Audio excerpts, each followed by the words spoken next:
supporting people with disabilities. So I just want to say thanks, first off, for all of you doing the work that you're doing and volunteering and working with and supporting the programs and all of the things that are going down in Bozeman in the Big Sky area. It's really cool. I've got a lot of friends that have been involved with the Eagle Mount program, especially getting into skiing, and it's done a lot for them over the years, which is always great to hear that those opportunities exist, and that couldn't happen without all of you there to be able to help and assist and be involved. So I am here today, not necessarily as an expert at skiing, but to share my background and how I sustained my spinal cord injury, what I went through, and also to give you guys an idea, or I guess the reason for sharing my background is to give you an idea of what it took for me to get to the point of being active again, to setting goals again, to becoming as independent as I am. The word independent is different for everybody. So, for what that means for me versus somebody else, we all need a little help here and there, whether we have a disability or not. So, with that, I think it's really nice to paint that picture, because I think I do it in a pretty relatable way that gets you all a good idea as to how important of a role it is you really play.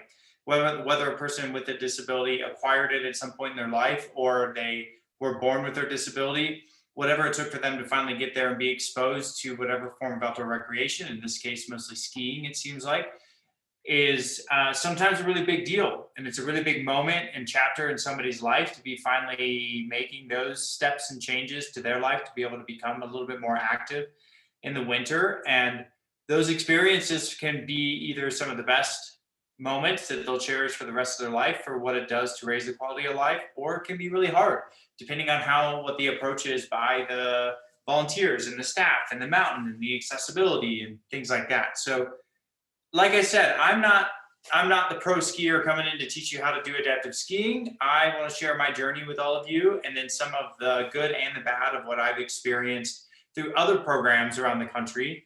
More on the soft skills side of things, that human connection part, that part of really trying to connect with the people that you're working with and recognizing that everybody is an individual. So just going off a textbook and saying, this is how I do things for everyone, doesn't really work. Sometimes you have to be flexible in your own processes to be able to make that experience awesome for the person you're working with, for what they need and what they want. So, little background of the current days. I am the director of mission at Teton Adaptive. So we're in Jackson, Wyoming.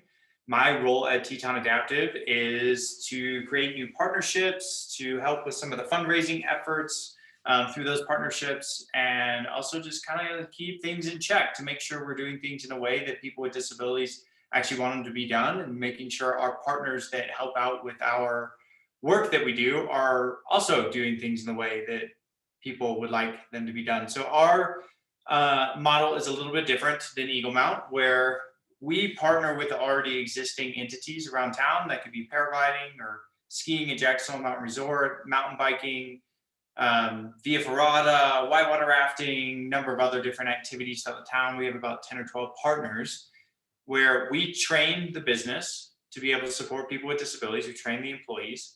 We provide them the equipment that they need to be able to properly support people with disabilities. And then we provide scholarships for those that can't afford to be able to go and take advantage of those opportunities. So our model works really well for us in this area to be able to create that level of inclusion within the community, and we lean a little bit more on the community to get some of the activities out there and open for people. So a little bit different than a lot of other nonprofits doing the same type of work, but the goal is the same in the end. It's about creating opportunities and about creating an inclusive environment and creating those confidence building moments that the outdoors really can do for all of us. And so that's really the big picture, is what we're doing to help individuals. So that's what I do in my current day. So that's the day job, and I'm loving it. I've been doing it for a little over a year now, and super stoked to be here in Jackson doing this kind of work. Beyond that, I'm a public speaker where I get to have the pleasure at times to be able to join groups like this and share my experiences and really help bring some awareness towards the importance of inclusion and how we can better support people with disabilities in the outdoor recreation industry. So without going any further on that, I'd really like to go into a bit of my backstory. And the reason for that is to make this a little bit more relatable to you guys as to what it took for me to get to where I am. And so I'm going to share my screen. Mr. Host, can you allow me to share my screen?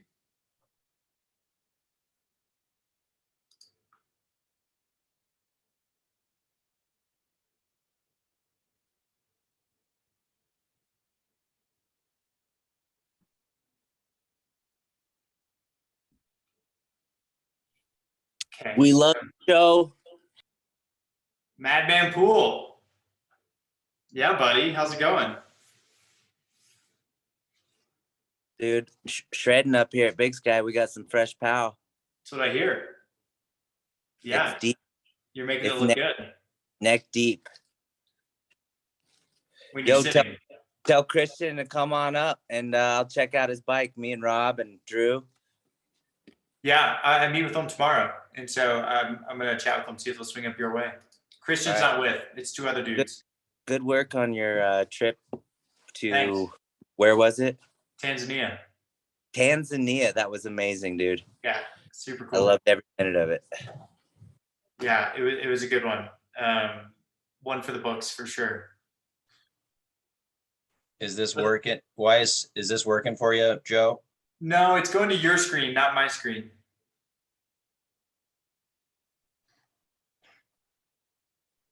So let me see what happens if I share it again. I'm able to share now, so mine should open. So I think he did it. Yep. Yep, we see your screen. All righty. So just so everybody is aware, I am totally open to questions. Patrick, it might be, if questions do pop up, while I'm sharing my screen, I can't necessarily see the comments.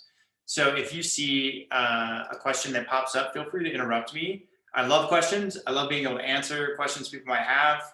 Sometimes that's in the moment so they can gain a better understanding, or so people can gain a better understanding on something that might not make sense at the moment. Especially at the end of all this, I really want to turn this into an open discussion so that we can talk about some of these things that I'm going over. And so, like I said, open book, you're not going to embarrass me in any way. Happy to answer any question that I can. So let me get this to a better way to view it. You guys can all see this, correct? We're working. Cool. You're working. Okay, so I wanted, like I said, to share a little bit of my background and how I was injured and what the recovery was like to be able to get back to the outdoors before we go into some of the other things that I wanted to chat with you about supporting people with disabilities in outdoor recreation, or just in general. It really could be just as simple as an encounter you might have with somebody with a disability in the grocery store parking lot or something like that. I think a lot of what I'll share can apply to everyday life as well. So I would give you a little background. Before I was injured, I've always been really passionate about sports and outdoors. That's always been a big part of my life. And making goals, setting goals within that has always also been something that's been very important to me. So I'm going to go way back to the rollerblading days and just show you guys a little bit of a video of the type of human I was before I got injured. So somebody let me know if you guys can't hear audio, but here's that.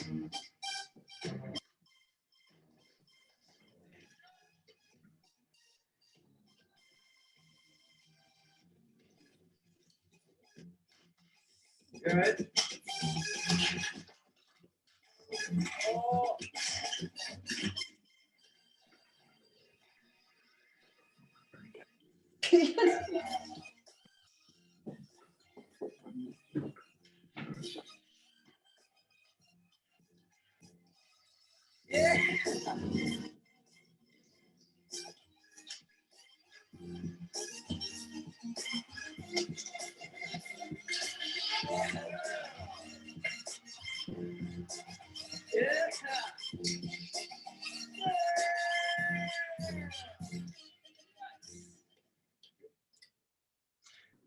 So yeah, that's a little background. I did rollerblading was a big passion of mine from about 11 or 12 years old until I was probably 23 or something like that. And it taught me a lot that I wasn't really realizing what it was teaching me in those times. I mean, obviously it's a activity that you got to really like because you're going to get hurt quite a bit. And I think that's also common in skiing and a lot of other mountain sports.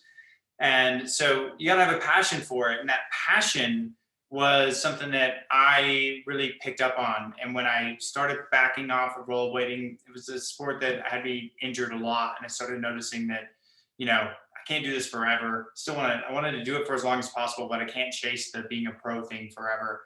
And so I started kind of backing off a little bit. But with that, I was backing away from something I was very passionate about, which created this empty space in my life, which led me to going on The Search, which is a really beautiful place to be in, to figure out something else that I was going to be passionate about. So with that, I got back into the outdoors, or got more into the outdoors, stepping away from the pavement and really starting to explore the environment that I had around me.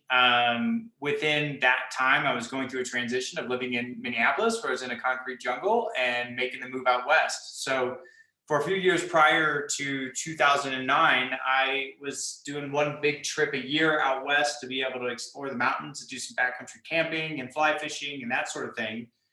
And I went on a big trip with my buddy to Alaska for a couple of weeks. We were on the flight home after, and I was kind of sad that I was leaving the mountains. I was 22 at the time.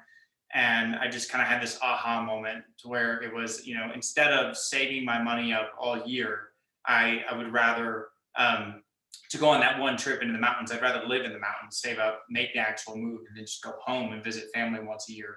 So I had to flip the script a little bit, and made my way out to Montana in 2009, and really started exploring the mountains, started exploring what I was capable of doing in mountain sports, and getting a little bit away from, the concrete and the skate scene and that sort of thing.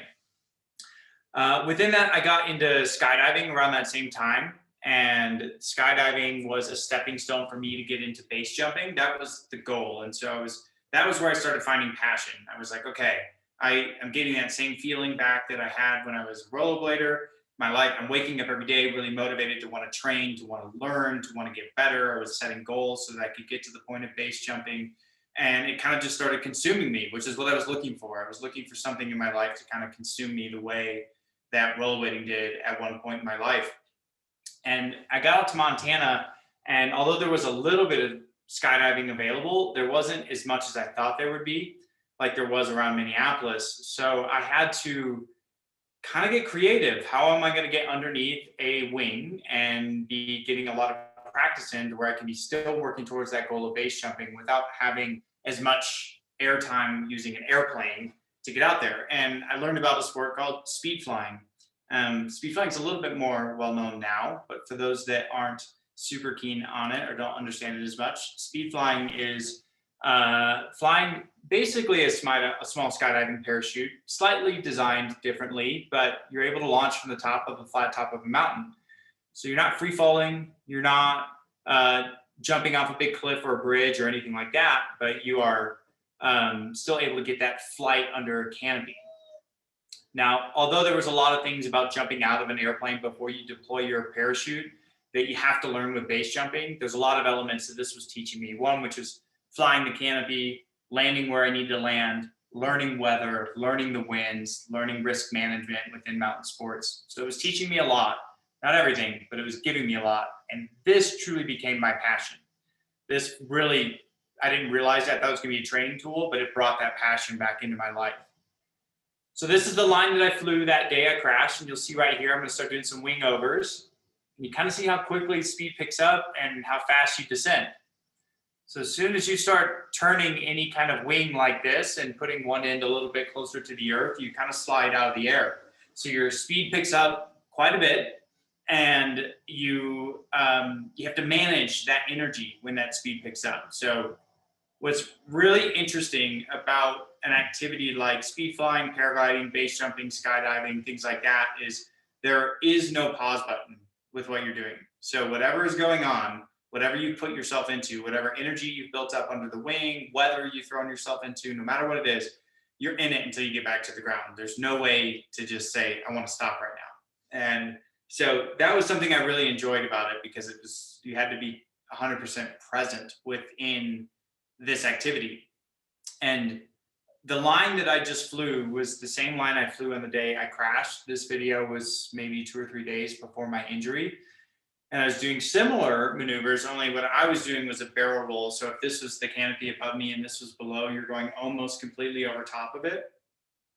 I made a lot of mistakes in the early days of me learning how to do this sport, and one of which was self-teaching myself how to do a lot. And so did go take lessons. I actually did my lessons in Bozeman and learned how to get off the mountain and learned how to read weather a little bit. And my first mountain launch was at the M there in Bozeman. So I'm sure most of you are familiar with that one, or have hiked up it, or seen people paragliding and speed flying off of that. So that was back in 2010 when it was really new. I was on the first wing that was ever manufactured for this type of flying. So this sport was really new. Within those maneuvers, because I was teaching myself, I didn't really know what I was doing right and what I was doing wrong. So I actually learned this lesson the hard way. So I made some mistakes in the inputs I put into the wing. I created too much energy in my maneuver and didn't know how to allow that to dissipate out. And that deflated part of my wing, which created the wing to start to spiral around me and created line twists. And I spiraled down and crashed into the side of the mountain. Just like a little, from how you guys are seeing the screen, a little up the mountain to the right, where the kind of the trail is there that you can see. I smashed in really hard. So probably going 40 plus miles an hour into the uphill, and am super lucky to be alive.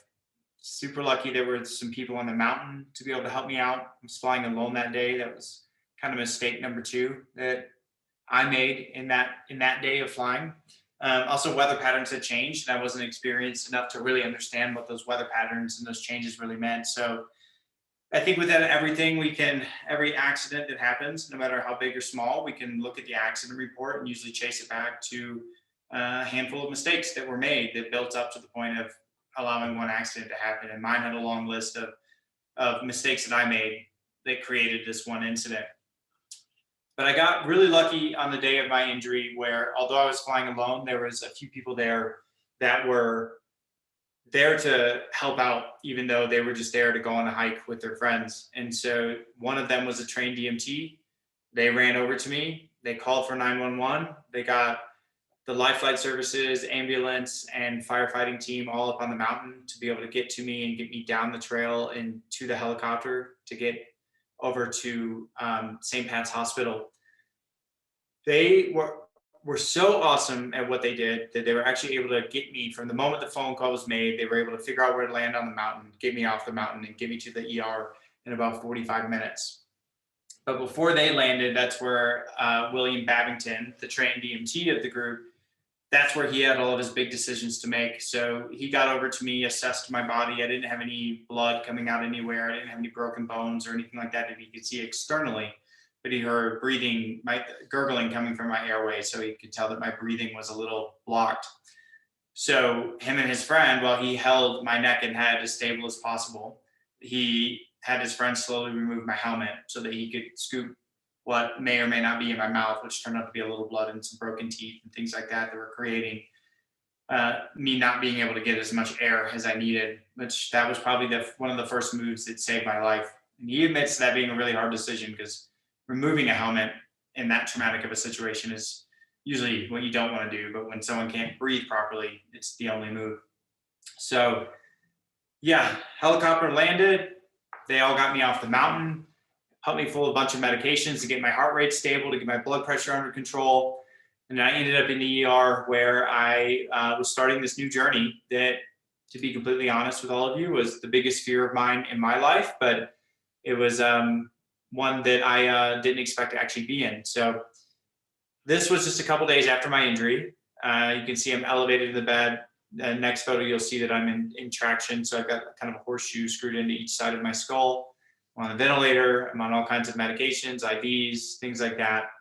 Everything they could do to keep me alive. My heart was in really rough shape, and I didn't know whether to speed up or slow down or stop or whatever. So that was their big challenge, was trying to get my heart rate under control. And from there, really work with my lungs, because my lungs were so badly bruised that I just wasn't getting enough oxygen, even being on the ventilator, 100% oxygen being fed into my body. It was still only taking in about 51 to 55% of the oxygen that I needed. And that went on for about a week.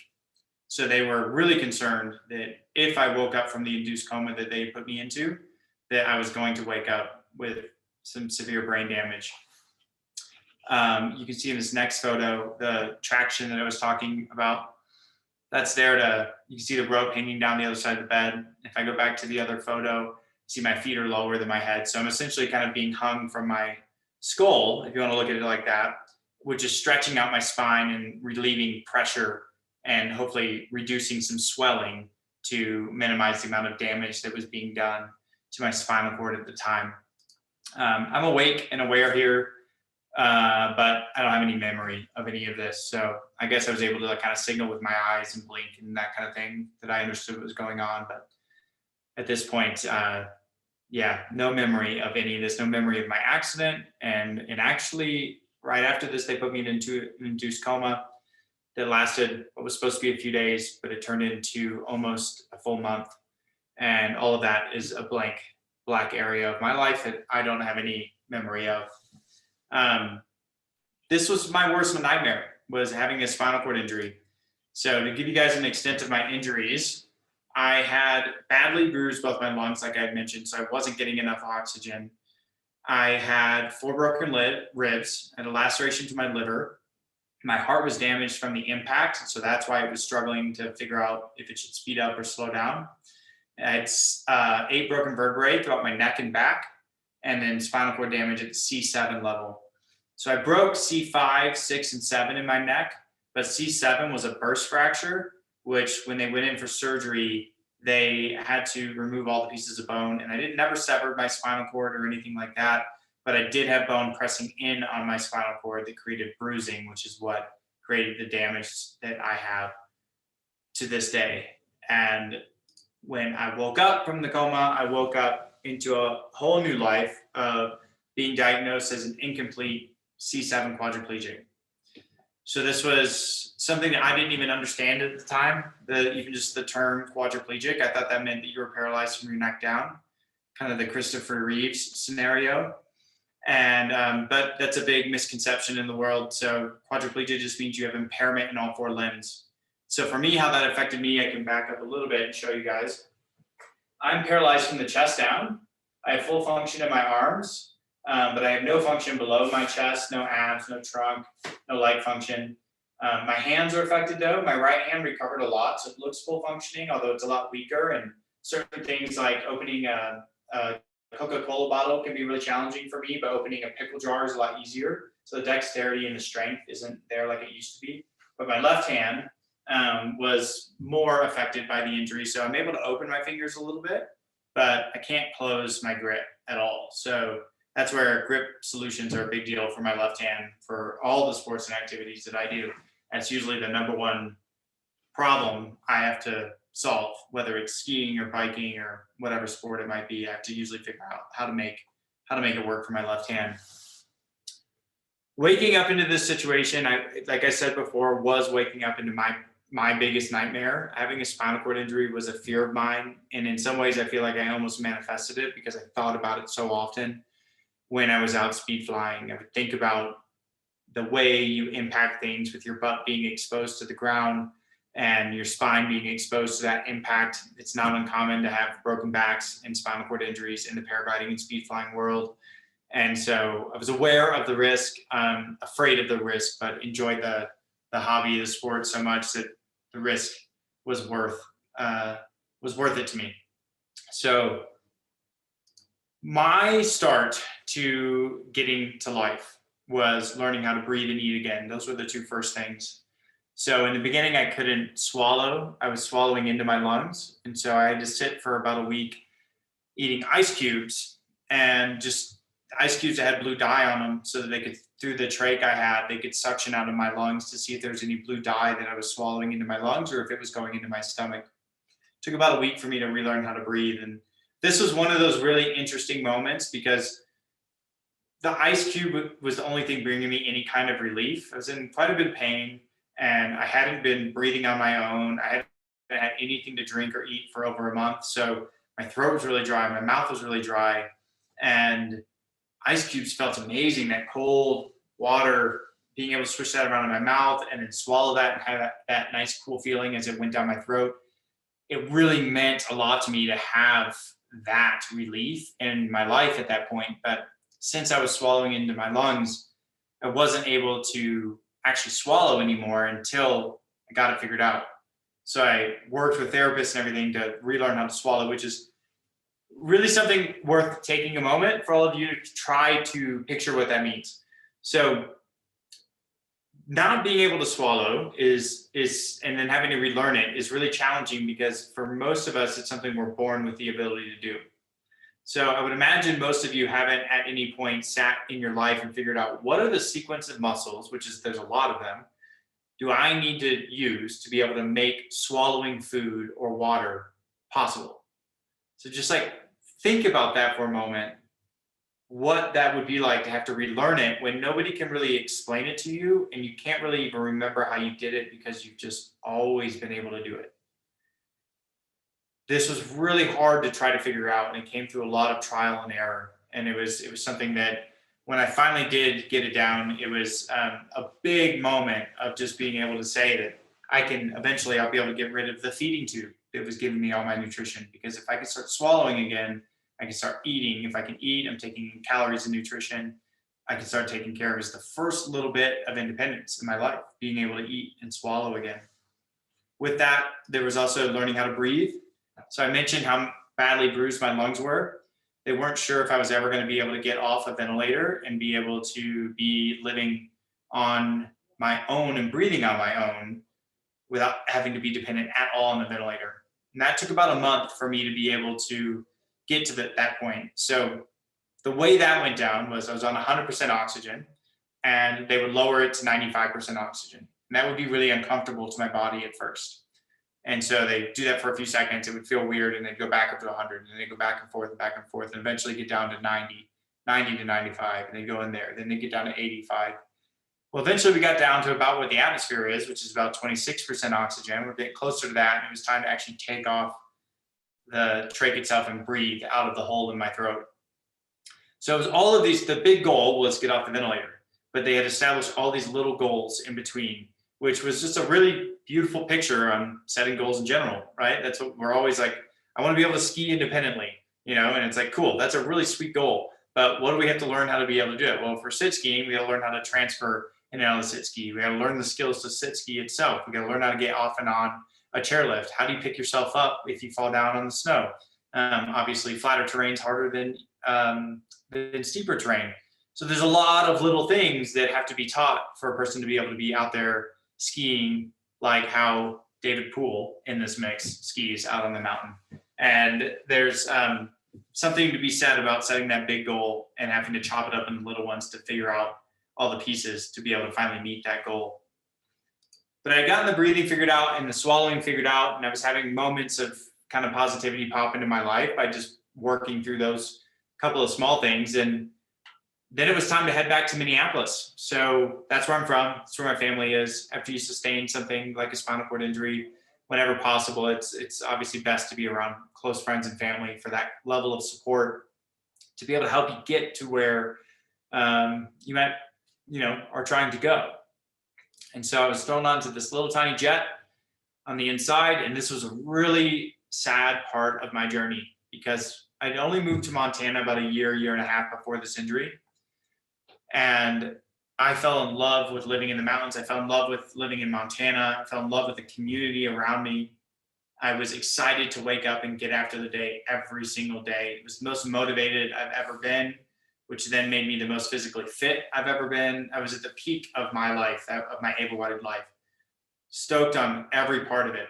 And being in this jet, being flown home, that wasn't even my decision to have to go home, was a moment of not really knowing if I was ever going to be able to return to Montana. So when the plane actually took off, it turned to head east towards Minnesota, and that happened to be on my side of the plane and happened to give me a nice view out my window of the Missoula Valley below me. And that was a really, really hard moment that was filled with tears of really seeing that part of my life disappear and having no control over any of that, and And honestly, at this point in my life, like I had learned enough about my situation at this point, which was very little, but enough to think that the rest of my life was going to be spent in a nursing home 100% dependent on the people around me. So arriving in Minneapolis was not only this level of sadness and mourning the life that I had before, but also looking to the future and thinking that this was going to be the rest of my life was going to be in a nursing home. So you have to try to wrap your head around what that mindset might be like, where everything in your life has been stripped away, and you're starting this whole new life in a place that that nobody really would ever want to be. Nobody wants to be in that situation. It's kind of the last place a lot of people want to be. But I started working hard. They started working on my blood pressure, like you can see in the left picture, so I could sit up in my wheelchair and not pass out. That took some time to get that dialed in. The picture on the right here shows me just connecting dots. So I was left-handed before my injury, and now I showed you my left hand has no grip. This was my first moment of really being able to advocate for myself, which was, it proved to be a really big moment in my recovery, because I was looking at this brace. You can kind of see the brace they have on my left hand, and it has the pencil attached to it. And I was using that to write, but I wasn't holding onto the pencil, the brace was. And they're like, connect the dots. We're going to get you back to using your left hand.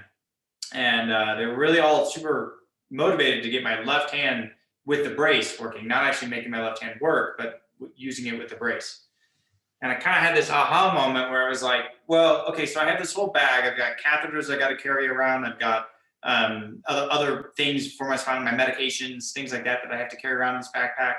I've got this brace now for my left hand that I have to use for any time I'm going to use a pencil or pen to write anything. I'd really like to lighten the load of what I have to carry around on the day to day. And so I just looked at it and I was like, so this brace is something I'll have to carry around forever, but it's also not really going to teach my hand how to work again. And they were like, well, yeah, but it's so you can still use your left hand. I was like, wouldn't it make more sense to just shed the brace altogether and start learning how to write with my right hand? And wouldn't that build up better dexterity in my right hand if I'm learning how to use it in ways? And they were like, actually, that's a pretty good idea. That's probably a smart direction to go with that, since you don't have any real function coming back in your left hand. And so that was really just an idea that popped into my head, and I was seeking their advice, but it also was a moment of, I have control of my situation. I can question what's going on. I can have my own ideas and implement them into my rehab. And that really started transforming into the rest of what I was doing in my rehab, with transfers and with getting dressed and with working towards basic independence at that point. And really gave me some control back into my own life, which helped build my confidence a lot. And I think that's a huge part to what all of you are going to be doing with skiing or any of the other areas that you volunteer when you're supporting people with disabilities, is allowing that person to have some control in the situation, not just taking them and throwing them in a ski and saying, we're going to go here and we're going to ski that. Ask them what they want to do. Ask them where they want to go. What are their goals within it? What would they like to try to accomplish that day? I've gotten into a lot of situations with, not a lot, but a few situations with volunteers at other programs, not at Eagle Mount, but at other programs around the country, where it almost seems like the day is more about what the volunteer wants to do and not about what the individual is looking for that day. So what I mean by that is the volunteer is guessing that the person with the experiences I'm speaking of, where the volunteer was thinking, I wanted to get to the top of the mountain. That's where the view is. You get to ski down from the top of the mountain. You get to see the whole mountain at that point. You get to ride the whole chairlift, all of that. Well, when I started learning how to ski, which I'm still a terrible sit skier, but when I was like in the early days of learning how to do it, for me, it was, I don't really care about getting to the top. I want to actually learn how to do this. And me going to the top is me getting way in over my head. I can't ski from the top. So I'd rather stay on these smaller slopes for a little while so I can learn how to connect some turns. I can learn how this process works. And that to someone else might seem very boring. Like, well, don't you want to go to the top? That was what I kept always getting from people. And I was like, no, I want to learn the technique so that when I get to the top, it's an accomplishment that I've made and something I can actually do on my way down. But I had one day where the guy just really wanted to get me to the top, and we went to the top, and we had a terrible experience. It took well over an hour for me to be able to ski down top to bottom because it was too steep for where my skills were, and I was falling almost every other turn. And it was just not a fun experience. Now, the reason why I like to talk about that experience is I'm a pretty stubborn guy. And when I've got my mindset on doing something, even if I hit roadblocks and obstacles and negative moments and things like that, I'm still going to try to work around those and get to what it is I really want to do if I want it bad enough. But that's not going to be everybody's personality. And so that easily could have been a moment where that could have broke me down to the point of saying, you know what, skiing's not really that fun. I'm not enjoying the program. I'm not enjoying the people. They're putting me in over my head. I'm falling a lot. Clearly, I can't do this. And so I don't want to try to ski anymore. Like that could have been a moment to break me down, especially in a weaker state of mind had I been in that on that day. So it really became clear to me how important it is to be included in these plans, in these processes of what we're trying to accomplish for the day, and ski for the person you're skiing with, not for you as a volunteer or you as somebody, so as the supporter. You're skiing for that individual. What do they want out of the day? Super, super important. My therapist started recognizing that that was my personality and gave me that opportunity for the rest of my rehab. Once they started seeing me express my willingness to give input, to do my own research, to ask a lot of questions. Once they started seeing that, I became a part of the planning team for my recovery, which made my recovery not only excel, but made me that much more confident in working towards the goals that we were setting, because now I understood why, which was the other part. You know, why are you learning how to make the turns the way you're doing them? Why are you learning how to do certain things on the snow? Giving somebody an understanding of what that's going to do for the future, building the strength in small areas that are going to create bigger areas to grow in, so they can understand why that goal is something you're working on, why that technique is something you're working on. So breaking it down and including people is super important. Towards the end of my recovery, I had set a goal for myself to be independent within 1 year. And I was told that that was a really ambitious goal. That was something that not get too stuck on it. It usually takes about 3 to 4 years for someone at my level of injury to become independent. I remember thinking to myself, like, this is kind of nonsense. Like 4 years, like I feel like with the things I've accomplished in my life before, like all I'm trying to do is get myself up and dressed and ready for the day. Like I don't see why I can't work hard enough to get to that point within a year. So I tried my best not to listen to any of kind of the naysayers in the team of people that were working with me. And like I should say, that wasn't everybody. It was just a couple of people within the mix of my PTs and OTs and doctors. Around that same time of setting that goal, I found a film called Murderball. It's a really great film. If you were to Google, Murderball full documentary for free, you'll find it. It might even be on YouTube now. That one is an amazing film that follows individuals that sustained cervical injuries. They're all quadriplegics that were working towards going to the Paralympics and playing quad rugby. But the sport is part of it. The goals they set is part of it, but it really dives into their lives, kind of like what I am now, of the early days of what it took to get to the point to be doing what they're doing, and also the struggles they face within society. It's a great film. I'd recommend anybody to check that one out, especially with the line of work that all of you are in. It brings a new perspective, and from the perspective of people with disabilities, which I think is so valuable for the work that you guys are doing. But I saw this film, and it not only showed me like, whoa, okay, I can like set some fun goals. I can have goals within sport again. I can try to go, I think these guys are traveling, they're getting on planes, they're totally independent, or as independent as they can be. But for those that needed a little extra help, they were controlling that help. That was their version of independence. It was really teaching me a lot on that end of things. But more importantly, it was showing me like I could be happy. Like I can actually like achieve happiness. They are doing it. If they can do it, so can I. And I worked really hard over the next few months. So I was in the hospital for 4 months. I got out shortly after watching this film and was really motivated at that point to regain this independence. So I was working really hard in outpatient therapy and really hard at home to do everything and as much as I could on my own, asking for as little help as possible. I still needed a ton of help. But as I learned one new thing, even if it was a struggle, I was doing it on my own. I wasn't letting anybody help me until it got smoother and easier and I learned the technique. I ended up hitting my goal of being independent within 7 months. It was almost right around the 7-month mark that I could get myself up and dressed and ready for the day. I could take a shower, I could go to the bathroom on my own, and I could cook food and eat on my own and just take care of myself indoors. And I was like, I mean, my mind was blown. I was like, I can't believe this part has actually happened way quicker, 5 months ahead of the goal. Like I was like, this timeline still has time to set another goal. And so I got a little ambitious and I said, you know what? I need to figure out a way to find a smile again because, becoming independent was great and I needed it. And that was the work I needed to do, but it wasn't fun. Learning how to put your pants on is not fun. Learning how to take a shower and go to the bathroom on your own is not fun. It's just a necessity. It's a part of life. It's something we have to do. And so I wanted to learn how to chase a smile again and see if that was possible. So what I did is I set a goal to hand cycle the Going to the Sun Road. I wanted to do it one day before the 1-year anniversary of my injury. So I had 5 months to figure out where can I get the equipment? Where can I do all my training? Is this even possible? And actually go travel back to Montana and see if I can make it happen. This was a hefty goal, but I felt like if there was ever a way for me to discover what I was capable of at that time, this was a good one to kind of figure that one out. Fully aware I was going into the unknown and I had no idea if it was going to be accomplished or not. So I found a place to be able to get the perfect hand cycle.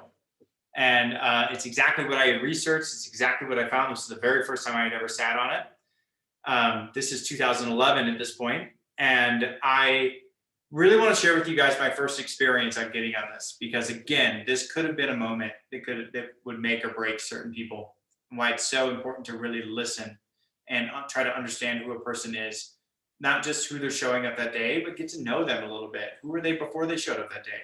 What's their motivation like? How hard are they willing to work? You learn a lot about a person's past if you take the time to listen about their past. And nobody was doing that for me at this time. So I showed up and I got there early because the way the program worked was you could check this thing out. You could rent it for $100 for the entire summer, but it was first come, first serve. So I was there like an hour early, like way earlier than I needed to be. But I was like, there's only one of these bikes. I'm getting on this hand cycle. That's the one I need to be able to accomplish this goal. And I went there and I went straight to this one. And I was like, I want to get on and off of this. And they're like, I don't think this one's going to work for you. You're going to have to basically do a floor transfer to get on and off. And I was like, I already figured that out in therapy. Like I already knew this was what I wanted to do. So I learned how to do a floor transfer so that I could use this bike.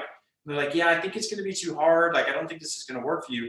So they took me over to another one, which is, I'm sure we've all seen them. You're basically sitting like you're sitting on a wheelchair, but you're on a tricycle. And it only had, I think, 5 gears on it. So no way you're climbing a mountain pass with this thing. And they're great for the people that need them. It's great for cruising around the neighborhood and that kind of thing. But it wasn't a bike for a 50-mile road and one that's got to go up and over a mountain pass. And so I had to, again, advocate for myself and say, this bike is not what I need. I need this one. I need you guys to listen to me. Like, I've already done the research. I've been doing the work. This is what I need. And I got down onto it and quickly realized my first problem was figuring out how am I going to have any grip for my left hand. So I was in a situation where it was a program designed for people with disabilities, but only really for paraplegics. So they had no grip solutions for quads that were showing up to use these hand cycles. Now grip solutions are a lot more readily available and the technology for that has come a long way. But for those of you that are more involved in actually running and designing the programs and acquiring the equipment needed, grip solutions are a really big deal for quadriplegics. And without them, we have no ability to go out and do the sport.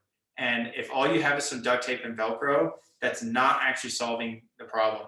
There are grip solutions that exist. I'm happy to send those to your way if you are looking for solutions for hand cycles or skiing, whatever it might be. But it was a hard moment for me of going, okay, I found a place that's for people with disabilities, but it's not even set up for me, for my disability. Like, where is my role in this world at this point? And so I figured that out on my own with some Velcro and some gloves and some straps, and it worked for this ride. And eventually I got better solutions as time went on, but it was a hard process going through getting on this piece of gear because I wasn't being treated like somebody who was a cyclist before their injury, somebody who understood bikes, somebody who was an athlete, somebody who knew how to set goals, who knew how to train, who knew how to research the equipment. That wasn't being, my past didn't matter. Only what the textbook said about my injury was what was mattering in this moment. And that was really, really hard for me to advocate through that negativity that was being thrown my direction to get on this bike. So the point to that story is every individual is an individual, and they're coming with their own past experience. And if it's somebody who's been straight off the couch, they've never done anything in their life, you might have a little bit more work to do to get them to understand these physical goals, things like that. Somebody that's come from a whole past of athletics, they're going to be coming with a toolbox full of things that they can use that they already know. That stuff translates over to a world of disability. It's just learning how to use your body at that point. But the techniques and the skills and the knowledge that you have carries with you. So looking at each individual as an individual and getting to know them is so important, because that can make or break somebody feeling like they're being patronized or looked at as not capable, or it can be an experience that really boosts that person's confidence and gets them out on the hill and gets them learning how to use their body and getting better at a skill and raising the quality of their life. So you have this moment with especially people that are new to getting back in the game, where you can raise the quality of their life or you can hurt that. It's a delicate moment when somebody's very new to getting back into the sport. So like, take it seriously and take that individual seriously and make them feel like they're a part of the mission on getting back on the snow. Allow them to be a part of the goal setting and understanding what they're doing. It's really important. So I trained for about 3 months, 5 days a week, climbed some hills, super hard, learned that climbing hills at 1 mile an hour is a mental game in itself. I remember this hill in particular was a really challenging one for me. And this one, I at one point got passed by a mom and her like 4-year-old daughter who was walking next to her, like stumbly walk, like wasn't even good at walking yet. Maybe she was 3, I don't know. But they walked past me while I was going up this hill. And I had a moment of like, I stopped when they went past me and I was like, is this really where I'm at in life right now? Like, I'm climbing this hill, I'm on wheels and I'm biking, but I'm getting passed by like a 3-year-old right now. Like, I can't believe this is where I'm at. But at the same time, I was outside. I was breathing the fresh air. I was recreating. I was getting healthier. I was getting stronger. It became, there was more positive than negatives that I was discovering in this process. And that became something that I was really noticing by getting back outside, how important like searching for that passion in life again really was. It was teaching me a lot that was carrying into other areas of my life and other areas of independence, really building a lot of skills here. So one day before the 1-year anniversary, made it back to Glacier. This is an actual photo from the start of the ride, which was such a cool sunrise. And I started my ride on my own. My buddies caught up to me after, and that was a super magical moment because I was biking down the road and it was by myself. And I had time with no distractions of other humans to really reflect on what had happened over the last year. So we got to think about this. So sustained my injury on August 13th, 2010, was in a coma for a month, was in the hospital for 3 more months, outpatient therapy and regaining my independence for 3 more months after that. So we're at month number 7. I had to relearn how to breathe, how to swallow, how to put my pants on, how to go to the bathroom, how to shower, how to do everything all over again that I had learned how to do throughout my whole life. For basic independence. Then got on the hand cycle, trained on that, figured out all the solutions, learned I didn't sweat anymore, learned my body doesn't control temperature at all and how to solve those problems, learned grip solutions, learned how to get my bike in and out of the car, how to transfer on and off of it. The list goes on and on and on and on. And then we're here one day before the 1-year anniversary of my accident, and I'm alone, and I'm in the mountains, I'm in Glacier National Park, and I'm starting to bike, and I'm back where it all started. I'm back in Montana. Back in the mountains, and I'm solo for a brief moment. I'm solo, which is how my accident happened, flying solo. It brought the happiest tears to my eyes to know how hard I had worked to get to this point, to be able to actually be doing what I was doing. At that point, the goal didn't matter anymore. I got there, like I made my way there. It's a really special moment. One by one, my friends started showing up. I had one big fear through this process, which was I was going to block a lot of traffic. And I didn't really know. I was like, well, maybe they'll have space to go around me, or I'm not really sure. There'll be spots I can pull over. I didn't really know. It's 12 miles of climbing, 2,500 feet. So it wasn't going to happen fast. And this part of it was 100% true. I blocked a lot of traffic the whole way up. This is August 12th in Glacier National Park. This is the busy season. And I was really nervous I was going to make people really mad. And I realized in this moment how people, so one, there was an article that went out the day before about what I was trying to do up in Whitefish. So people had read the article. Plus the people driving by that didn't read the article were seeing that I was clearly doing this with my arms. And everybody drove by and rolled down the windows and gave me some form of positivity. Some knew my name from the article.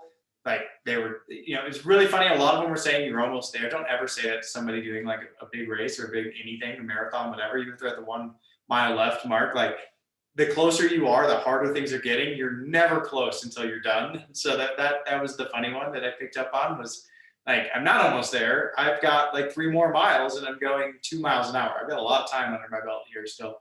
But they all went by with positive energy. And that was really carrying me up that hill because I had some really low moments. I had some moments where I didn't feel capable of what I was doing.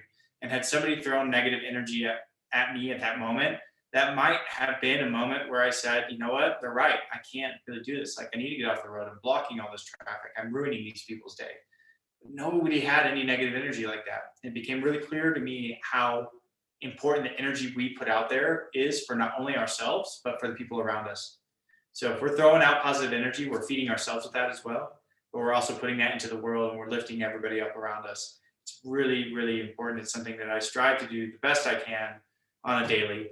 Am I perfect? No. Are any of us perfect? Absolutely not. We have our down days, but making an effort, a conscious effort as much as possible became something that I became really aware of through this moment in the ride.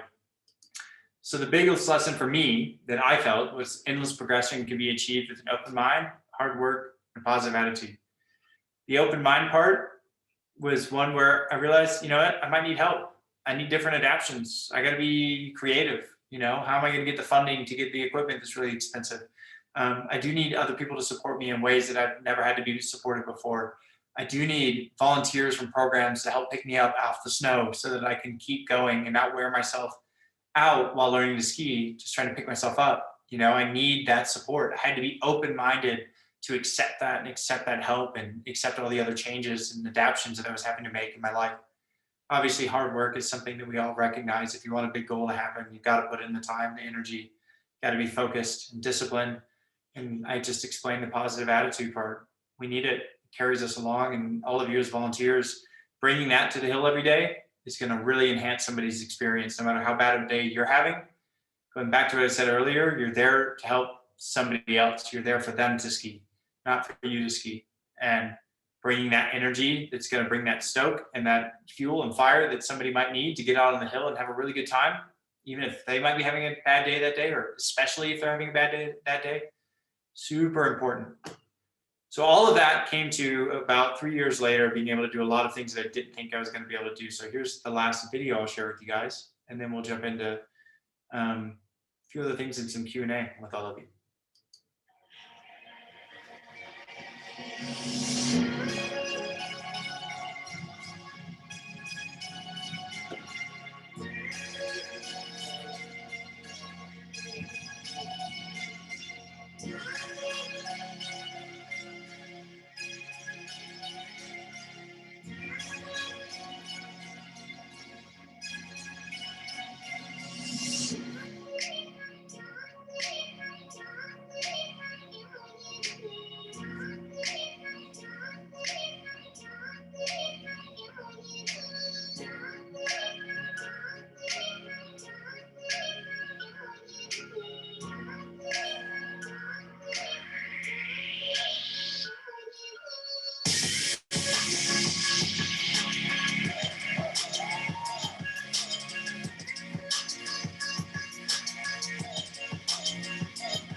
best of my life, and I'm at the 486 bridge. You gotta jump off. Howdy, man. Get after it. Life is awesome. Living the dream. Woo!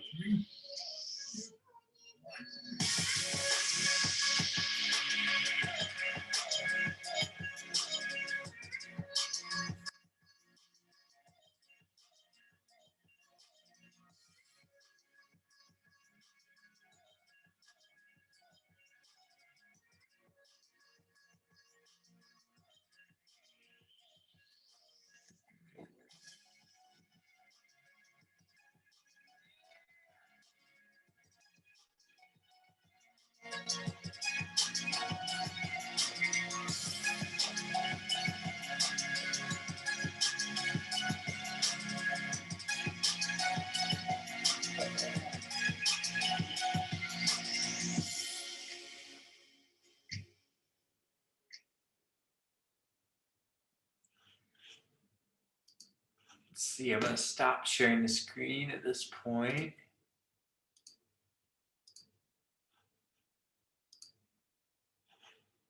Whoops. What am I doing here? That stops sharing my screen? Is it just me now? Cool. That video is pretty old now. I really need to get around to updating that because I've done so much more and life has only gotten more exciting since those days. But that is about 3, maybe 4 years of work after my injury, probably 4 years after when I finally did the base jump itself off the bridge. And, you know, this video is something that when I watch it, the reason why I keep it around, especially for presentations like this, is because that one is when it's really clear to me like what it took in the early days to be able to do this. And the big part around that was the community that supported me, that rallied around me to be able to get out and even start trying things, to be able to listen to some of my crazy ideas and help me get to those certain points to be able to do things like a base jump or paraglide or, you know, get on a ski or whatever it is, whatever somebody's looking to do. And so it was my community around me that really helped make that possible. And then when I really think about it, it was, even though I did have some negatives with certain organizations that I shared a little bit of, I had a lot of positives with the organizations at the beginning that really helped me learn the basics to outdoor recreation again, to be able to grow from that, to get to the point of the things that I was doing in the video. I'm really grateful for those organizations and those volunteers and the people that worked within those organizations and the gear that they had. Like now working for an organization and all the work I've done over the last decade, I recognize how much goes into that, to have a volunteer list, to have solid volunteers, to have grants that you got for equipment that is crazy expensive, to have the insurance needed for an organization to even be able to do the work, and the employees and all the work for planning and everything that goes into supporting one person getting after something. It's a lot. And having all of you be involved with Eagle Mount and being able to try to support people getting out that are chasing their dreams, whether it's to be tethered down the mountain, be bucketed down, to be skiing on 2 feet again, to be a David Poole crushing it like he does on the mountain, that kind of thing. Like that is, it starts with organizations like Eagle Mount that allows people to have that introduction to this world of outdoor recreation again. And from there, it's up to them to how far they want to take it. And that's different for every individual. But without you guys being able to do what you're doing and giving the time that you are, we don't have these beginning intro opportunities back to sport. So first, I want to say thank you so much for doing the work and giving the time that you are and sharing the experiences that you're about to share all winter with people.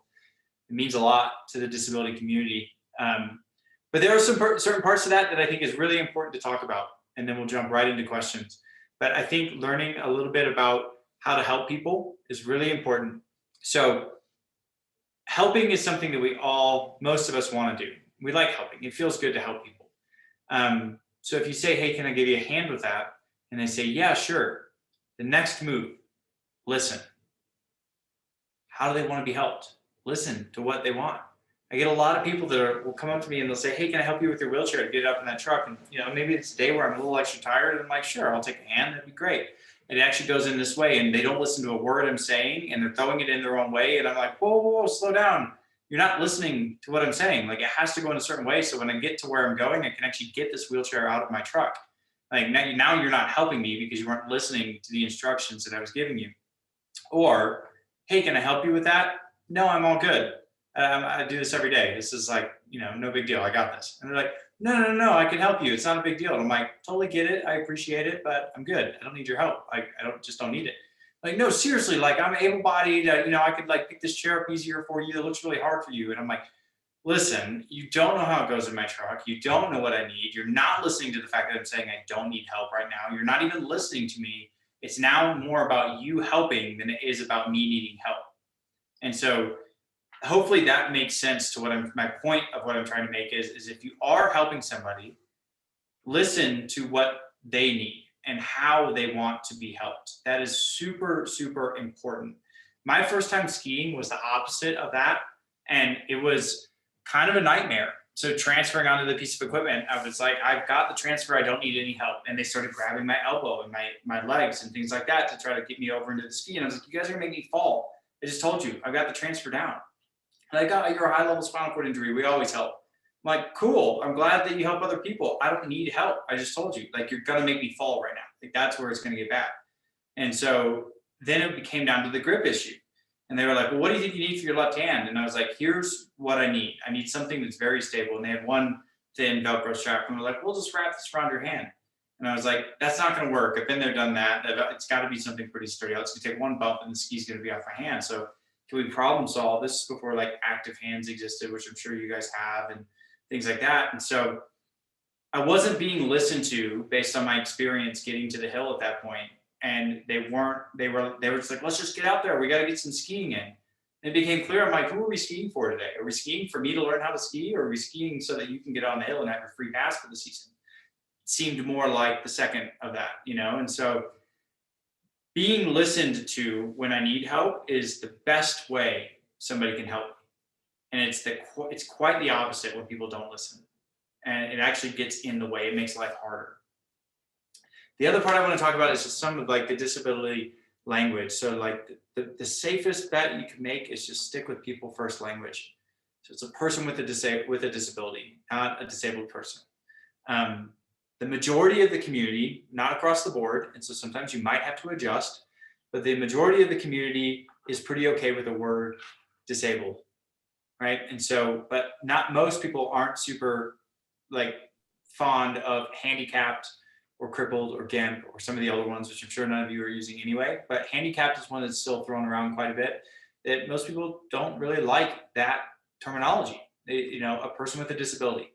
So you might hear people with disabilities throw out the word GIMP or throw out the word crippled or whatever.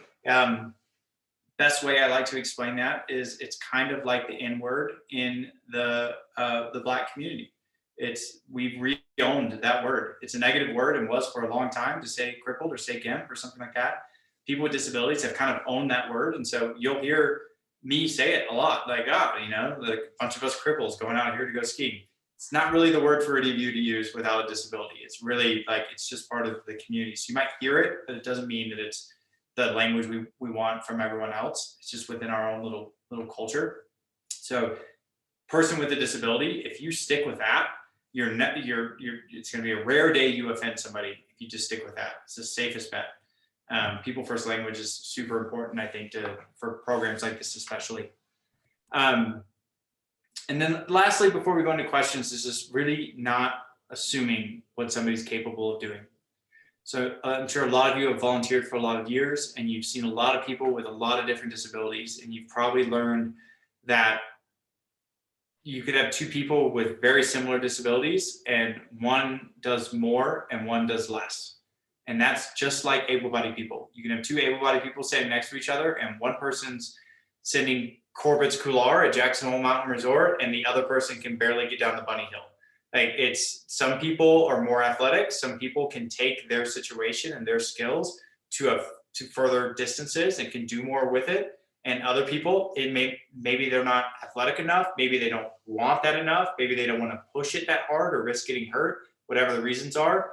But steering away from what the textbook definition is of each individual or their disability is something that will help allow that person to grow. If you can just look at them as an individual and see where they're at, help them continue to progress. We're not trying, the last area I'll touch on, maybe, we'll see, we'll probably get into more, but either way, is I really like to talk about how we're not out there to prove to ourselves or to society that we could do something with a disability, right? We're not trying to overcome our disability. My disability comes with me no matter where I go, whether it's paragliding, base jumping, biking, to work, travel, doesn't matter. My disability is a part of my life. I'm not trying to overcome it. There's a lot of society that thinks that when someone with a disability goes out and they have some big physical feat that they just accomplished, they just overcame their disability. They didn't overcome it. They did it with their disability. They did it within their own capabilities that their body is allowing based on whatever their capabilities are and whatever their disability is. Disability was a part of that whole journey. And when they got done with it, the disability didn't disappear. It's still there. It's still a part of them. But there's a huge part of society that thinks that we need to overcome disability. And that's not the case. Disability is here. It's here to stay. It's not going anywhere. It's been here as long as time, as long as humans have been around, and it's not going anywhere while humans are still around. It's always going to be a part of our culture. So acknowledging that part of it and learning to work with people with disabilities and being like not trying to help them overcome it, but help them overcome whatever it is within themselves. You know, allowing them to push beyond their own physical perceived barriers that they have, that we all have, able-bodied or disabled. That part doesn't matter. We all have those. We all share that. I'd love to answer questions, and we've got, I think, 15 minutes or so, and I'm happy to stay a little bit longer if it needs to or that kind of thing, but I'd really like to take some time to answer some questions that any of you might have so I can touch on some things. I could go on for hours about this stuff, but I want to make sure I really touch on some things that you guys are curious about, whether that's with me personally or the work you're doing with supporting people with disabilities. Feel free to throw any of those out. Age of my accident, I was 25 at the time, so I fell right into the statistic that 80% of spinal cord injuries happen to males 18 to 25 years old. So I nailed that one, 25 years old. I'm 36 now, so I've been playing this game for about 11 years. Hey, Joe, I had a question for you. As someone who was an accomplished athlete before and after your accident, how would you suggest helping folks best that are maybe new to getting back into sports and have difficulty, you know, comparing what their abilities were prior to their accident to what they're able to achieve now and kind of enjoying that moment and what they're able to accomplish today? So are you asking like how, for basically how to get someone started to like get them like, well, like help keep them motivated, right? Because I know one or two participants I've worked with, you know, you find them having difficulty to enjoy what they're able to do today because they're looking up the hill and saying, oh, I used to be able to ski that double black there. Now I'm stuck on this green or this blue, and just getting in kind of a negative headspace, even though, you know, they're out there doing it in the outdoors, as you mentioned earlier, and whatnot. Yeah, that's a tough one. I mean, comparisons destroy your fun. So I think that's where most people really struggle is they're comparing the life that they were living before they sustained their injury and seeing that, you know, at that point, at least in that moment, they're not doing as much as they were. They're thinking they're not doing as much as they were. I don't have an answer for that one that works for everyone. All I can say is that the comparison game is a really challenging one to get people to overcome. And a lot of it comes with people just in their own process of accepting the situation they're in, you know, and that's for both people who acquire a disability and were born with one. It just depends on what their experiences were before they show up to where you are. But if someone is comparing, you know, who they were and what they were capable of before they sustained an injury to where they are with you guys, you know, on sit ski on the bunny hill, trying to relearn how to ski. I think, you know, setting goals appropriately is really important. Trying to end every day with a smile. So ending it before somebody gets so tired that they start making all kinds of sloppy mistakes, you know, really start to try to acknowledge or pick up on their where they're at with their physical abilities in their skiing that day. So that if they start getting sloppy, you can say, "Hey, I think we've had a really good day. Let's just go ahead and let's call it before we get too sloppy and we end on a negative note." So, I think trying to end every day on a positive note and learning in the skills that you're learning is really important. But yeah, getting people to not compare, that's an individual thing that I think is a challenge for everybody. So, but that that ruins a lot. It ruins a lot of people's day when they're doing that. Yo, Joe, Madman. I think it also helps too to get those kind of people that are having a hard time just getting into it around other people that are doing it, other peers. Great It point. definitely stokes it up. Yeah, that David's got a great point there. Like including people with disabilities like David Poole, Neil Baggett. You probably didn't notice it, but he was in that video of mine with some of the flying stuff. There's a number of other Bozeman athletes out there, both men and women, that have different disabilities that are total crushers in the adaptive sports world. Having them involved, having people with disabilities involved is probably what was one of the best things that could have happened to me. When I played quad rugby for a little while and I got surrounded by a bunch of other quads that had been playing the game longer than me, and I got to see them making fun of each other, and they were making fun of me and making fun of their disability, and they were athletic and they had learned how to do things and being able to pick their brain, and then also see like going skiing with, like, let's say going skiing with David when you're new to skiing, and being able to say like, oh, that's what it looks like when you put in time. Oh, I can be going to the top of the mountain once I put in enough time. I can be skiing stick lines and skiing powder and getting face shots. I just got to put in the time. That when people can visualize that and see that right in front of them, and create like a mentorship that happens just through friendship with other people with disabilities, that is worth its weight in gold for sure. Thanks, We have a guys. We have a couple overlapping questions, so I'll just make sure we get to different things. We'll do Kevin has his hand raised if you want to unmute yourself first, and then we'll go back to comments. Hi, Joe. Thanks for speaking tonight. I just have a practical question, I guess. Are there any considerations for people with spinal cord injuries for the cold? Anything that we as the volunteers would need to watch for? Yeah, so the cold's a thing, legs and feet especially, like anything below a person's injury, they're going to get really cold. So making sure people have, I do not like heated socks or any kind of like the hand warmers or foot warmers, that kind of thing below an injury line is really dangerous because it can burn people's skin. So I do not advocate for that at all. I've seen it happen. I've seen people end up with like 3rd-degree burns underneath their feet from those heated socks or the hand warmers that you can just buy at the store, that kind of thing. So I think the biggest thing is making sure people have good warm gear on their body. So layered up, they got a good set of boots, a good couple pairs of socks underneath. You can even, you can wrap someone's feet with like, on colder days, I've taken like a kid-sized down sleeping bag and wrapped it around my feet when I was in the early days of learning how to do it. And I didn't know exactly how my body was going to react. A lot of it is trial and error.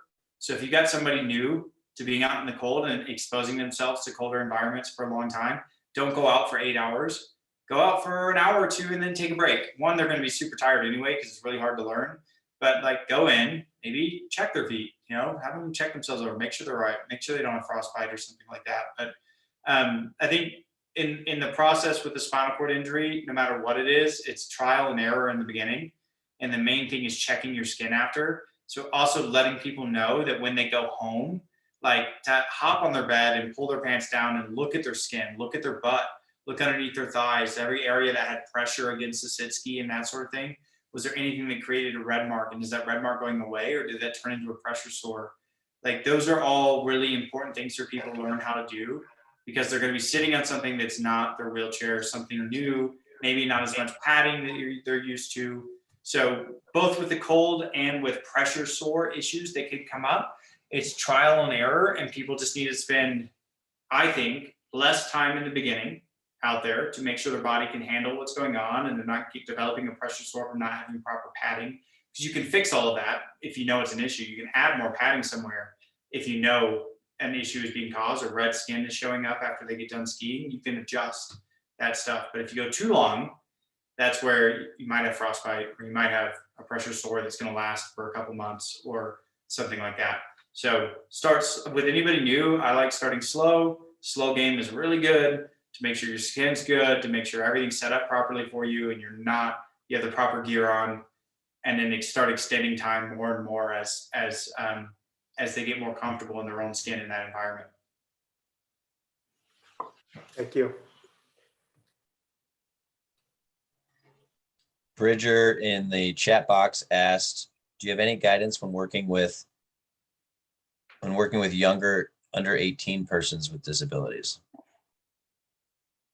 I mean, again, like everyone's different. So I got a little dude right now who's 15 that's sustained a spinal cord injury recently, and I've been helping him and his dad out quite a bit, and but they're go-getters, and so it's really easy to help them out. They're just looking for the solutions. They came out and tried some of our mountain bikes recently, and he's resetting up his wheelchair to be better fit. I think with younger people, they have different but similar issues. You know, being in high school is hard.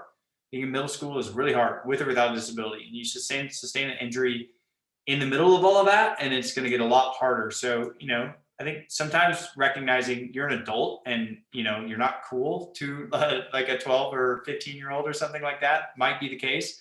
And they're not really going to want to open up or, you know, that kind of thing. But also trying to get down their level and making them feel comfortable that if they do want to share something, you know, you're there to listen. Not always having advice is good too. Just listening can be great. You know, not always being the problem solver.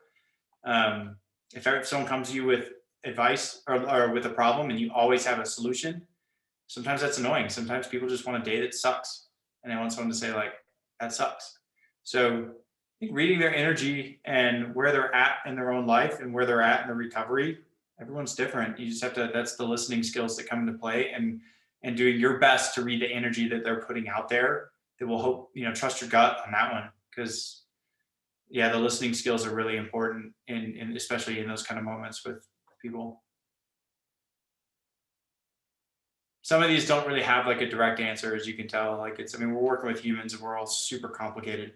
So everyone just is different. There's no one way path for any of it. But I think with young kids, doing your best to help them get back to being with their friends, surrounding them with people like David Poole and other, you know, Lizanne and others in that area that are getting out and crushing it, so they can see they can get out and do things with their disability and crush life. They can be the next generation of, you know, the really good skiers and stuff like that out there. They can be that, and also can get good enough to be back with their friends on the hill, because I think that's what most young people want, and adults. They just want to be back with their friends skiing, want to get back to what was normal to them. So helping them do that and set those goals and get to the point of being as independent as possible is, I think teaching independence is just such a massive tool in all of this. So whatever you can do to allow someone to be as independent as possible within their ability level is massive. Whether that's just throwing a shoulder or head over to help lean while you're bucketing them and making that communication on the hill that, you know, we're going to turn left, you know, throw your weight to the left, that kind of thing, where they're actually engaged and involved. You're not just taking them for a ride. They feel like they're a part of making the ski make the movements, all the way to teaching someone how to be a totally independent sit skier, providing opportunities to be independent and be in control and be a part of the process is massive. Let's see, what was the last question here in the chat box?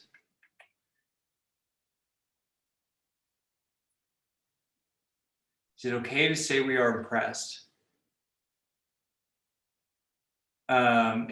So who wrote that one? Sandy Mills or something like that? Are you there? Can you explain yourself a little bit on that question? I'm happy to answer it. Hi.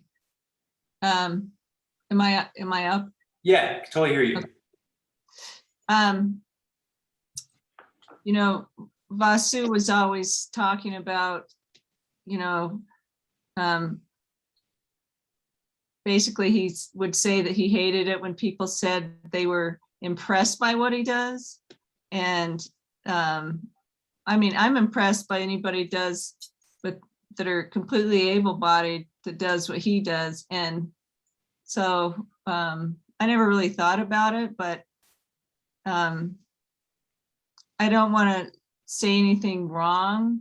But I mean, if you came down the mountain on your sit ski and someone said, boy, that looks so cool, I'm so impressed by what you can do.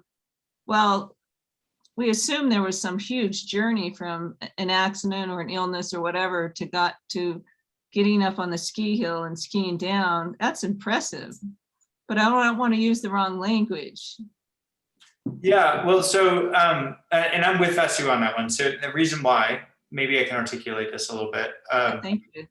So so so the word inspiration is like a big one. Inspiration porn is a whole thing. Look that one up. There's a TED talk by Stella Young that really breaks down what inspiration porn is for people with disabilities. If you Google inspiration porn Stella Young, you'll find it. That'll be the first thing that pops up. Really great talk. So it's talking about, so inspiration porn is like where automatically somebody with a disability is an inspiration just because they are getting through their day-to-day life with a disability. And so they're at the grocery store getting groceries, or they're driving a car, or they got themselves out of the house that day or whatever. And people are, oh, it's so inspiring to see you out, or see you at the grocery store, whatever. Like doing ordinary things with a disability isn't inspiring. And the reason for that is if you're looking at it as an inspiring feat that somebody made their way to the grocery store that day and they use a wheelchair, that you're automatically assuming that life is significantly harder and more challenging just because they have a disability, right? And you're looking at the disability like it's a situation somebody's in where they're not capable. So if they do anything, it's inspiring, right? And so that's the part of it. Now, can people with disabilities be inspiring? Absolutely. They can go and do some anybody that does something out of the ordinary with or without a disability, and they go a little bit further than what average person is doing, that's inspiring. Like I know people with and without disabilities that I would consider very inspiring humans based on what they're doing in their life. But what they're doing is significantly more than what the average person is doing. I think the challenge when being impressed that somebody is sit skiing, like you're not saying that to every able-bodied person that comes down. So you could have a very average or below average sit skier that is being told, and this happened to me a lot in the beginning, and that's why it was frustrating is, you know, when I first started doing mountain biking, for example, or whatever, like I sucked. Even like paragliding was a great example. I sucked at paragliding when I first started learning how to paraglide again. Like I went back to the very beginning. I was not good at what I was doing, but everyone came up and told me how inspiring it was. And I was out there, oh, I'm doing a great job. Like I could do the simplest thing and just take off and land with nothing in between. And people were like, they were so pumped and cheering and clapping and high-fiving and all that. And it was a part of me that was like, I'm not good at paragliding. You're only thinking that that was so impressive because of my disability, which tells me that when I rolled up that day, you looked at me as not capable from the start. So if I do anything, you're impressed, no matter what it is. But if an able-bodied person did the exact same thing that I just did, you wouldn't even go high-five them. You wouldn't even say anything to them. You'd be like, they're a brand new paraglider learning how to fly. So I think that's where people with disabilities like sometimes get a little irritated when people are constantly impressed with what they're doing, because a lot of times it's just doing the average thing to get through the day, or they just went down the bunny hill. They didn't do anything like crazy impressive. They just were out skiing. They weren't pushing their limits that day or something. So I'd be careful with that one, because certain people, it does rub certain people a different way. So I like to tell people, you know, if that was an able-bodied person doing that same thing, would you go up to them and say, I'm really impressed with what you're doing? And if it's a yes, then yeah, you're probably safe to do it. But it's a tough one to really get people to wrap their head around, because I think the main thing is people not truly understanding that they're coming with this bias of that's so hard because you're disabled, and your disability is making life so challenging that the fact that you just went down that blue run makes it super impressive or inspiring. But you're starting with a negative in the thought process. And I've done it. I was a part of that. It's something I've had to correct in my own life. It's hard to change that unconscious bias is there about disability. And does that make sense? It's kind of hard to explain, but I hope that that unconscious bias that people have against disability is there to where if we do anything, it's impressive. But it's starting with, because you probably can't do anything. Whether we're thinking that in our mind or not, it's kind of where the base of that is starting. I love the way you put that. I love, you referenced Stella Young. That's fantastic. And how this can kind of also relate in coaching, especially like this is two ways. Like a lot of people will see our groups out there and say things like that. when you're actually coaching someone or a volunteer on a lesson, when you're giving feedback, you can challenge your own thought process on this by asking the same question Joe just said. Would you say this to an able-bodied person? But also giving, reinforcing specific things. Like you're not just, oh my gosh, you're doing amazing. No, you achieved that outcome we were looking for. You know, Yeah. being specific with your feedback. You did this well because of this specific thing, not just, oh my gosh, you're doing great. You know, some people really want to know those specific things. Yeah, teaching is really interesting, and there's a way to really motivate people. And I think one of the big ones in teaching is really exactly what you're saying, Patrick. Acknowledging what they just did as like you nailed that turn because you did this. That's not easy to do. Like high five, like that's the turn. Connect that more. Do it that way more. Like not just you're rocking it, you're awesome. You know, it's yeah, whatever. I'm impressed. It's really breaking down what somebody's learning and taking that one individual skill and acknowledging that they just nailed that skill or they're getting close to it and letting them know, keep repeating that. Like you're nailing that. Keep doing that and you're going to keep progressing. And that's the difference between teaching somebody how to do something and just giving kind of blank compliments that are not really allowing somebody to understand what they're progressing in and also what they're not. It's equally as important to say, like it's kind of like putting a sandwich, like, hey, you linked up those first couple right turns really well. You put the outrigger out, you did this, like that stuff was like, you're getting a lot better at that. Your left turns, you're struggling. Like, I'm just going to be real with you. That one, you really got to extend that arm out more, or like whatever it is, whatever the details are, you got to share. But then also, but just so you know, dude, we've come a long way in our first day of skiing. So like, you're doing really well. You're picking up quickly. So like negative feedback is that constructive criticism is equally important to put in there because that's how people are going to learn. So don't be afraid to tell somebody they're not doing something right so they can correct it.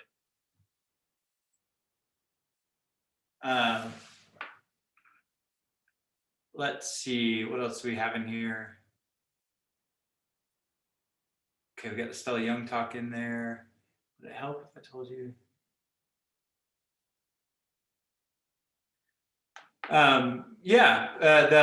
Even if you're able-bodied into sit skiing, I mean, sit skiing is hard. It's a hard thing to learn. So I think it is an impressive skill to learn. I don't think it matters if you're able-bodied or not. I think where it comes with disability is usually, it's not, what I was speaking on wasn't specifically about skiing. It was about how we view people with disabilities in general in society. And it's almost always starts with a negative thought. So like I've done a lot of talks with little kids who are really open to just saying whatever because they have no filter. And I'll start it with, what do you guys think of me sitting here? What are your first thoughts? And I'll be like, well, you probably can't do much. And it kind of sucks. You must have gotten hurt. And you probably need a lot of help in your life. And it's really sad that you have to use a wheelchair. And I'll go through my whole talk and I'll share with them the videos, some of which I shared with you. And I'll ask them at the end, like, so now what are your thoughts of me? And they're like, you're rad. You're like jumping off of bridges. And they're all like, it's all these like cool things. You can do wheelies with your wheelchair. And like, you can do way more than I thought when you came in. And so they, right out of the gate, society told them people with disabilities couldn't do much. And it was sad thoughts. But then once they were shown a positive light, like that was shined on disability, their comments at the end were more positive. Right. And so I think that's just, it's a part of society that I know a lot of us with disabilities are actively working to try to challenge that stigma so that disability doesn't start with a negative. We are the largest minority group in the world. We are the only minority group that anyone can be a part of at any point in our lives, or any of us in our lives. And if we all are lucky enough to grow old, we'll all be a part of the disability community. But we are the first to be forgotten, and we definitely have the most negative energy thrown at us that is in a different way than other races and things like that. So it's different, but it's the same. And there's a lot of negative energy that does get thrown at the word disability. So we're 64 million strong in the United States, about 1 in 4 people with disabilities. And about 30% of that is more significant disabilities like spinal cord injuries and things like that. So there's a lot of us out there. It's common and we're a large population. So it should start to be normalized. And that's kind of the goal in the end. Awesome. Jacob has his hand up. What do you got, Jacob? Yeah, so I actually have two questions, but I'll take them one at a time. The first one's kind of along the same lines as the inspiration question, I guess, but a little bit more vague.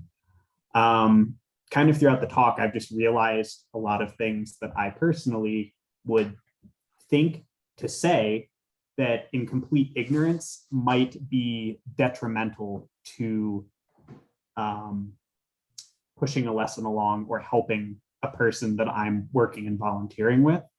Are there any specific things that you could think of that people have said to you with the best intentions that had the exact opposite effect, that you'd want us to be aware of so that we cannot make that same mistake and can be helpful instead of unintentionally unhelpful? Yeah, I mean, I think a lot of people come at everything with, and they're very well intentioned. And I do think most people approach everything and what they're saying is with kindness. So I don't personally spend a ton of time focusing on being negative when somebody like sees me on the trail and they're like, oh, it's inspiring to see you out here. I've never seen a bike like that or whatever. I'm not going to like stop and like correct them and bring negative energy to the table and stuff like that. So, but everybody's different. I do have friends that are like, their comment will be like, wow, at least you get to use your legs, you know, and it makes this like weird, awkward moment. And so it affects everybody differently. I honestly think like the best thing is just like, in terms of teaching, it's a person with a disability is just a human. So how do you treat other humans? You don't have to overthink it. You know what I mean? So if you strip disability out of your thought of what you're going to say and having to think that you got to tiptoe around things, would you say that to a person without it? If you were teaching somebody able-bodied how to ski, you know, what kind of things do you say to them? Well, it's no different than what you would say to somebody with a disability. It's when you add on things like, this is really inspiring to see you out here, or, you know, that kind of stuff, or, you know, but I think if you can get on the human level with them, treat them like a human, you're just a human, and you guys communicate, you become friends, and you're social, and you're high-fiving and having fun, and you're helping build skills with them, giving them positive feedback, negative feedback, and being a teacher as an instructor, like that's, it's not something you need to be so afraid to say the wrong thing. And what I really like to share is that none of us are perfect, and you might say the wrong thing and you might catch yourself right after. And the beauty in that is if you caught yourself, if you said something and you're like, oh, that was kind of weird, I probably shouldn't have said that, you know, or whatever, and you're acknowledging it, that means you're trying to create change within yourself. And that is like 2 thumbs up. That's like the goal, right? It's really the hardest thing for humans to change is their tongue, whether that be language or food. So changing the way you think and what you say is really hard, and also with what we eat. So you might say the wrong thing, and just if you acknowledge that you said the wrong thing and you're trying to change, then that is, to me, a good thing. But trying to be perfect every day is impossible. So like that's the growth, is learning as much as you can and trying your hardest. That's where it's most important. I hope that helps. Like they're kind of tough questions to like pinpoint one thing. Sure, and it was a vague question to start, but in your response there, you kind of answered my second question, which had to do with just keeping a very, I guess the second question originally was going to be, would you view us like an instructor with some skepticism if they're just being very open and honest about, hey, this is my first year ever doing Eagle Mount. I've got a lot to learn. I'm going to have to, you know, you're going to have to help me as well. But clearly from what you've just said, you would appreciate that if you were working with somebody. Would that be? Totally. Yeah. I think coming in as an expert with anything is annoying. So if it's your first year or 10th year, it doesn't matter. Like come in with a mindset willing to learn. Come in as a sponge, not a brick. You know what I mean? So if you can like learn from people throughout your process, you're going to get better as an individual, but you're also going to provide a better experience for other people. One thing I will say that does get old is always being asked at the beginning of conversations how I was injured. You know what I mean? And I don't have any ill feelings or anything towards my injury, but other people might.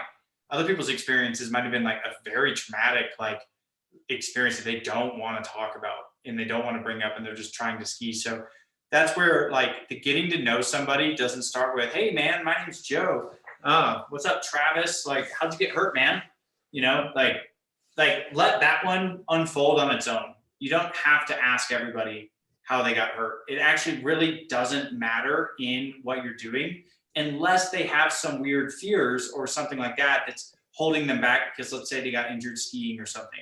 And then once you learn that, you can try to figure out how they can like figure out ways to start dealing with maybe some of the fears that they have towards how the PTSD that might come with how they were injured or whatever. But yeah, leading, that happens really often where everybody wants to know how it happened. And I mean, you could be asking somebody to describe the absolute worst day of their life that they still haven't come to terms with. And sometimes people are just trying to not think about that. So that's one I would be careful with. You don't have to know how everybody got hurt. That's not important all the time. Understanding their disability, their level of injury, or what they have going on, or if there's things you need to be aware of, like a leg bag for a catheter, or any kind of medical devices like a baclofen pump or something like that that's embedded into their body, you know, like that kind of stuff. Like, it's good to know that because that's like good medical information for you guys to be aware of if things go wrong on the hill. And even how you're setting them up in the sit ski, so you're not putting pressure in a weird spot or kinking their leg bag tube, so they're getting autonomic dysreflexia, which I'm sure you guys have learned about, like in your training and stuff like that. That stuff's like important to know because that's what's going to like keep you safer on the hill. But that's just the technical end of a disability, of a person's individual disability. Also, recognizing people with disabilities know their situation really well. Unless you got somebody who's like 4 months out from their injury, which probably shouldn't be out there skiing anyway, because they're still healing. Like people with disabilities are going to come, or their parents with kids with disabilities, whatever it might be, they're coming with a wealth of knowledge. So like they know their situation. They're going to be able to tell you what they need. They're going to tell you how to help them transfer or not help them transfer, or, you know, what kind of padding they might need or extra support here or there. Like there'll also be some problem solving because you're doing something new like skiing. But and that's where your expertise is going to come in as well, to be able to help and work through that process, figure out what works best and what's most comfortable. But recognizing that you don't know their disability better than they do is a good one to start with. Cool. Thank you for all the insights. No worries. The best thing people can do to normalize society or normalize disability in society is treat people normal. Start there. Be normal to people with disabilities. Be your normal self. Yeah. It's a complicated, a lot of these are big questions that probably could have hour-long discussions in themselves. But I think if you're just normal with people with disabilities and not leading with negativity, like, oh, their life must be so hard, or that would be terrible, or if that were me, that'd be the worst. I really don't like it when people tell me, like, I don't know how you do what you do. If I was in your situation, I don't think I could live. I'm like, so you're telling me my situation, it's better to be dead than to be alive living with a spinal cord injury? Like, that's a pretty harsh thing to say, even though I don't think they mean that, but it is what they're saying. So just being normal, things you would say to anybody, you know, is things that, you know, I would communicate with people with disabilities. Something about a book, Demystifying Disability. I'll have to check that one out. I haven't heard of that one yet. Awesome, team. Any other questions before we got on a little over, but that's okay with me. Yeah, thank you so much for stretching the time a bit. This is a fantastic topics and questions that are coming up. Cool. I don't see a whole lot else happening. Oh, we have an applaud from Jesse DeVoe. I got a question for Joe. Oh, we got some Change wild the scenes goggles every on. time. What are those goggles? It's so bright in here. Hey, Joe, What's up? are you gonna bring me my jacket and my hat back? Dude, I've got Madman Pool swag. I'm framing that stuff. I just need you to sign it. Rolling around like you're cool or something. Yeah, like I was in the Paralympics or something. I will get that to you sometime. No promises, but it'll get to you when it gets to you.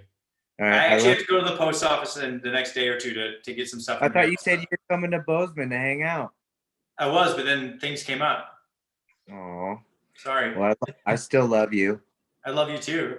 I'm gonna Hey, you chat did with the dudes tomorrow to see if they'll swing through your guys' way before they head back up to Canada, so you guys can try that new bowhead. Yeah, I mean, he's coming up through here anyways. I don't know if he is or isn't. So if he is, which actually, Patrick, when this is done, I'd like to chat with you for a minute to pick your brain to see how interested you guys would be to see this PCD or if they can make it up. So we Great, can just have like 2 minutes when we're all done. for sure, Um, for sure. But yeah, David, come to Jackson. I'll come up there. I'm going to be coming up eventually to go to Lamar Valley to look for wolves, and so I'll make sure I swing through Bozeman at that point. That sounds great, Joe. You did a great job. Thanks, man. Appreciate it. Let's catch up soon. Awesome. Awesome. Well, thank you so much again. If anyone has their camera on, I don't know, give Joe some lovin's with some jazz fingers or something. Thank you so much.